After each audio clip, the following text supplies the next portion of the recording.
Welcome back to another Star Wars Expanded Universe ranking and tier list. It's been a little while since I ranked the ebooks and the movies taking place within the Star Wars Expanded Universe, and today we're going to take a look at the Star Wars The Old Republic cinematic trailers, which are in-universe short films that were released to the official Old Republic YouTube channel over the last decade or so to promote the game. These cinematics have been greatly received and are loved by pretty much everyone who's had the pleasure of watching them. I just always recommend these to all Star Wars fans, as I think they are absolutely stunning to watch and really well done. So ranking them today is going to prove to be very hard indeed. There are 6 total Old Republic cinematic trailers, and it's like choosing between favorite children to try to come up with a ranking. But that is what I will aim to do today. With all of that said, let's jump into this ranking. At number 6, I have Betrayed. Betrayed is the SWTOR Cinematic that I find myself always the least attached to. I was never as particularly interested in Valen as a character, so it was a little bit hard for me to get invested in her.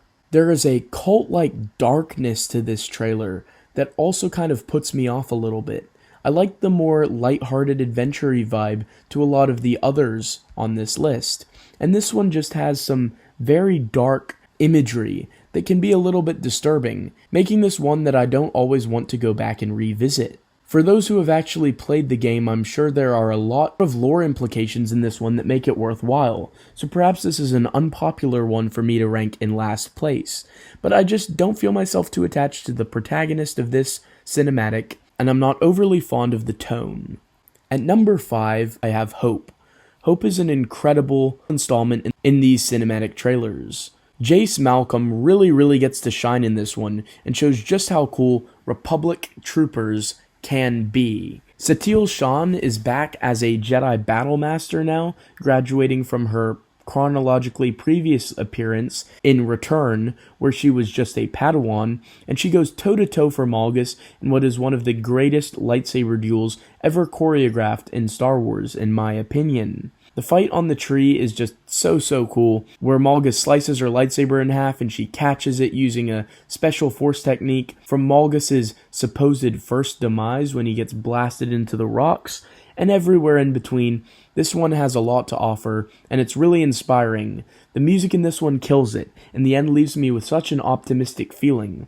It's almost like the polar opposite of the feeling at the end of The Empire Strikes Back. At number 4, I have Deceived. Deceived was the first cinematic trailer that they made, and it's a very solid watch. This cinematic trailer was adapted into the Deceived novel by Paul S. Kemp, which is a novel that I'm very fond of. As I'd read the novel before I watched this cinematic trailer, it was really satisfying to see portions from that novel in this animated short film. Malgus is so cool here, and Jedi Master Ven Zalo offers a very inspiring and heroic fight against him. But in the end, isn't it so dark when he's looking out at Coruscant, which he was supposed to protect, burning as the last thing he sees before he slumps over dead. It truly is chilling. That imagery of the gunship crashing into the Jedi Temple is something that I didn't know I needed until I saw it. And seeing dozens of Sith ignite their red lightsabers at a time when hundreds of Sith roam the galaxy, to leap out of that gunship, to engage in this ancient battle between Jedi and Sith, just duking it out in the Jedi Temple, was such a satisfying thing to see. It's the stuff that Star Wars fans dreamed about until they saw it for real. At number 3, I have Disorder, which is the newest one. The graphics in this one are the biggest selling point for me. The graphics just look so good, so lifelike. The story is really well told here. The story between a master and an apprentice, and this apprentice has this tragic backstory in that her brother wasn't picked to join the Jedi. So she has this resentment that's hiding in the back of her mind until it's manifested again by Darth Malgus' influence. This is a fascinating story, and it explores the concepts of how just, how good really are the Jedi if they'll kidnap some children and abandon others to cruel lives, where they might just perish in poverty. How good really are the Jedi? It's a thought-provoking concept that's brought up a couple times within the Star Wars universe, and I think that concept is handled really well here. Seeing Malgus return in such a stunning, beastly fashion is just a treat to behold. He looks so intimidating and like a visual menace here as he returns to the forefront in this cinematic trailer. Him killing the other Sith that they were fighting is such a neat moment as well. This one ends on a cliffhanger that just leaves you wanting more and seeing how the story resolves. All of the characters are well written here. Very likable protagonist with the Twi'lek Jedi named Sahar, and a very likable Jedi Master with her master named Denon Or, who is doomed to what is a pretty sad death overall. Moving on to number 2, we get to Sacrifice. I have a brother, and he's my best friend. So this cinematic trailer has always been very poignant for me to watch. In this, the true Sith Emperor, who is shown to currently be leading the Eternal Empire as this third faction that forces the Jedi and Sith to have to team up against it in the game. It is so cool to see him here. He's both a serene old man and this powerful presence in this cinematic trailer. It really conveys what a dangerous character Valkorion / Vitiate / Tenebrae really is. His two sons, Arkin and Thexan, are shown to be characters who grow up together as brothers. They pick each other up when they fall. They explore the wonders of the Force together. The scene where they ignite the lightsaber in the darkness is really impactful to me too.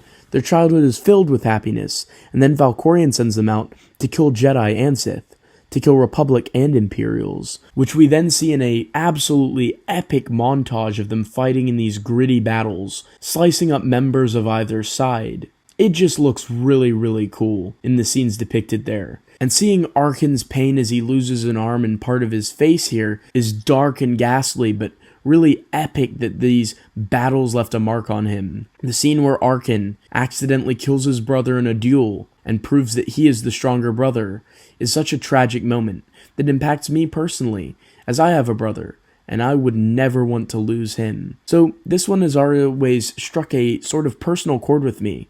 I just really feel for these characters and feel emotionally invested in them. And the visuals here are absolutely stunning. It's absolutely wonderful in this cinematic. The story that this manages to tell in a short runtime is incredible. Movie producers should be taking notes based on how effective the short cinematic trailer is at telling the story it needs to tell. And that leaves us to number 1, Return. This has the coolest lightsaber fight in all of Star Wars.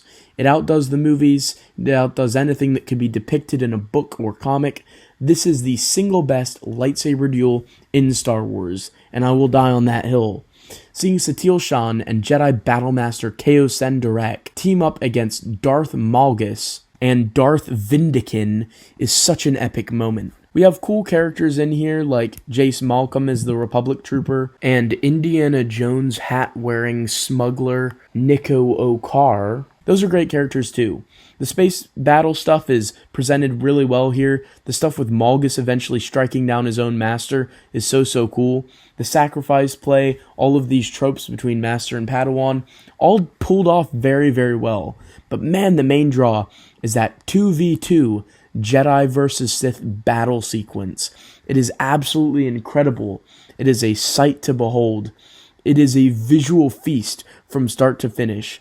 Keo Sendarek is an epic beast, just this unstoppable wrecking ball of force for the light. And Malgus is just off the chain. His chains are definitely going to be broken with how unstoppable like a train he appears in this one. The visual design of Vindikin makes him a very fascinating character as well too. His helmet is cool, and when his face gets sliced off, his red face, it looks cool. I love everything about Return, and that is why it is my favorite of the Star Wars Old Republic cinematic trailers. But they're all so good, so again, it's really hard to pick favorites. But that being said, this is my ranking. Now let's slap them up on a tier list. Alright, hello everyone. Now that we have done the ranking, we shall put them up on a tier list. And as I've mentioned several times already, the competition is so stiff here. These cinematics are all so good. I can't impress upon people how good these are. I share them to everyone I know, anyone who likes Star Wars at all. I share them to them. I just spread these around to everyone everywhere. Just absolutely adore these cinematics. So let's slap these all up onto um, the tier list here. And honestly, they all belong in S, but I'm ranking them against each other here. So against anything else, they could be S, all of them. But these are ranked against each other, so we have to break them down a little bit here. And so we're going to do that.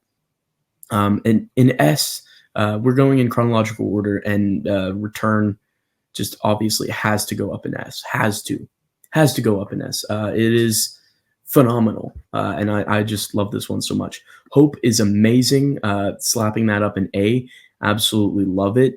Deceived also slapping that up into A, but probably bumping it just above Hope. With Sacrifice throwing that up onto S, but down a little bit on S. Betrayed, throwing that onto B.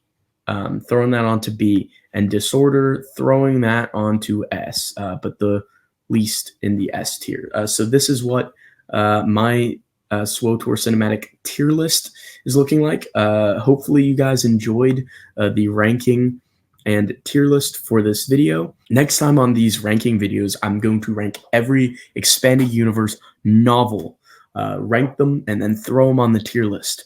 So that is going to take a while and a lot of editing. So hopefully you guys will enjoy that one. In addition to this one, let me know in the comments other ideas you have for other ranking videos I can do. I publish one of these every couple months, usually is going to be my plan. I'll eventually do characters, but right now I'm just focusing on media, really. So I've done movies. I'll probably do shows as well.